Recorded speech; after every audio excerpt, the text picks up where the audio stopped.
Okay. So Vincent, maybe just start off with a little bit of your own personal history, sort of where you grew up, maybe when the recollections when you first started, kind of recognizing, your own identity and your experience of that. Yeah. Well, I grew up in Grand Haven, Michigan, and I guess I sort of had the feeling that I knew I was kind of different than everybody else when I was quite young, around kindergarten, about 5 or 6. And I really became friends with, I was very sociable. I liked to hang out with both guys and girls and everything, and it was a great time. But I think at about 11, I started to get some sort of feeling that maybe I was more romantically interested in men. But I always had this mindset since I was really young that I wanted to be with a woman. And so throughout my life, I just kept thinking that, and I had these crushes, but they were kind of both happening between men and women for me. And then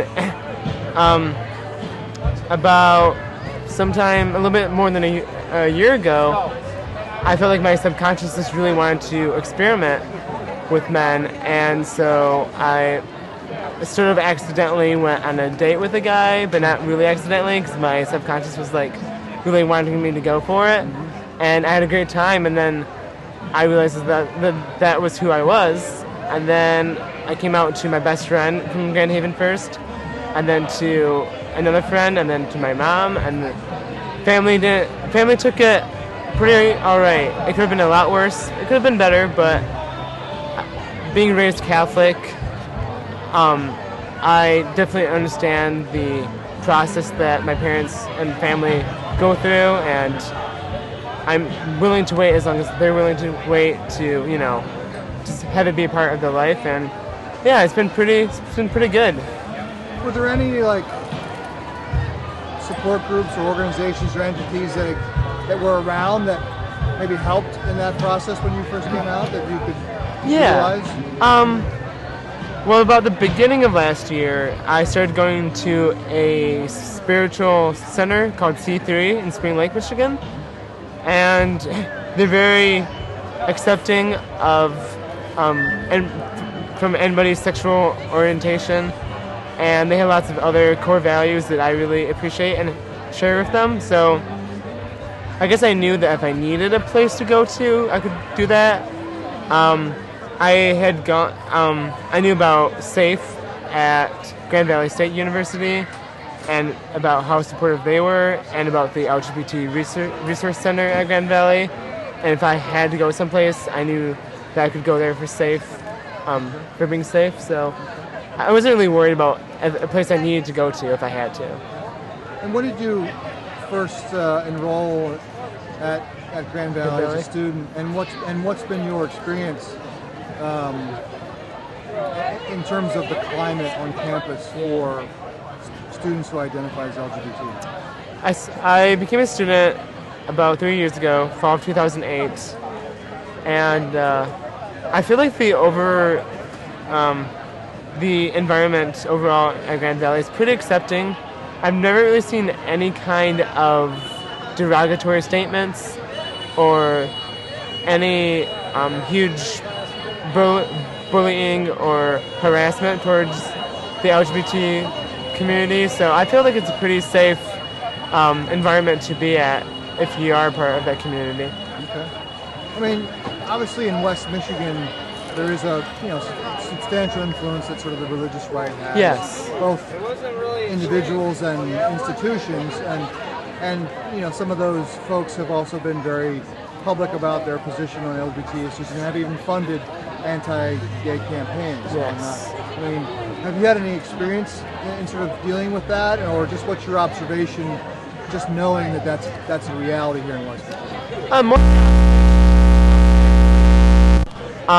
In West Michigan, I've never been publicly attacked or privately attacked because of my because of who I am, and I have seen others being not really harassed directly, but just how they know that they don't really feel safe in West Michigan because of the political climate.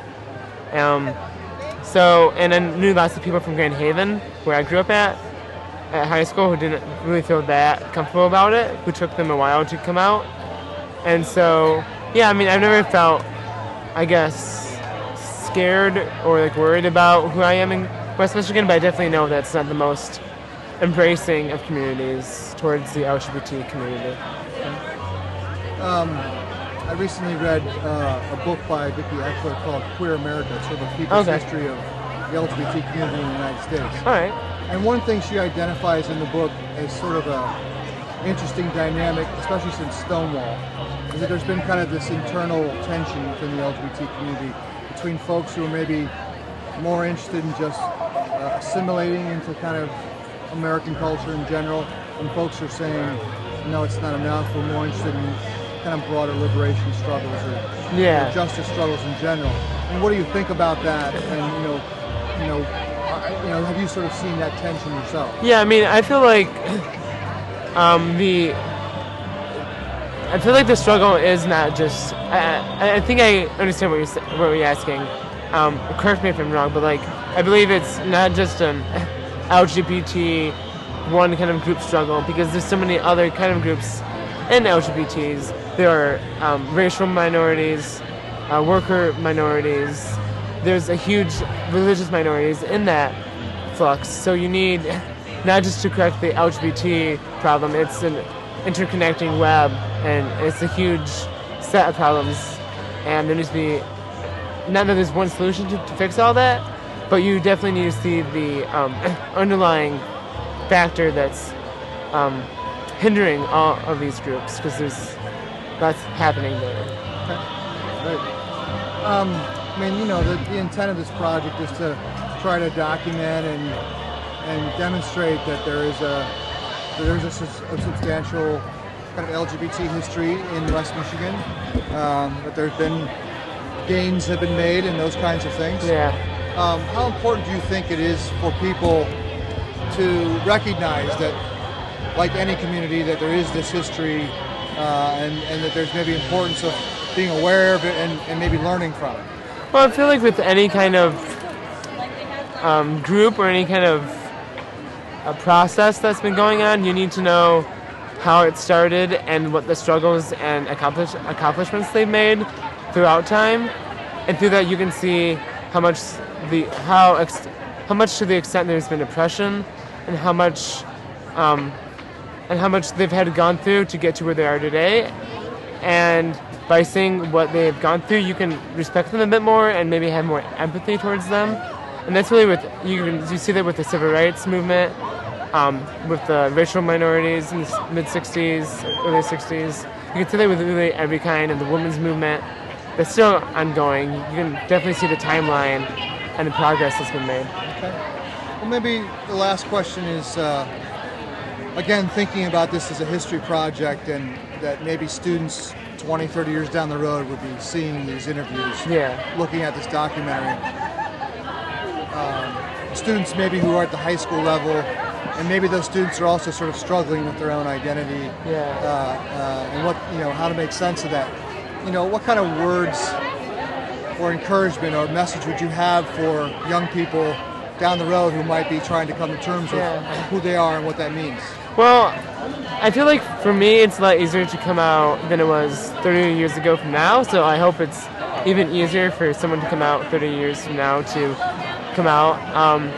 I guess the best thing that I've done, and what I would advise others to do, is really just to do what you feel right, no matter what anybody tells you, or just as hard as it might be, just do what you feel is right. Just listen to your heart, and everything will work out in the end. Just know who you can trust, know who will love you no matter what. It might take some time, but make sure you have make sure you fall back a support group. That's always a good idea, and just know that everything will work out if you have that settled out. Great. Well, that's all we have, but if there's something we haven't talked about that you wanted to say, feel free. I guess something else that I might want to add is that there is this is kind of what I've been saying, maybe, but there is always someone or in a group that is willing to listen to you and embrace you for who you are. So don't feel like there's ever a time when you feel like you can't get encouragement and unconditional love for who you are, because there are groups out there that do take you for who you are. So definitely find them. Cool. Well, thank you for talking Oh, to us. no problem. Yeah, great.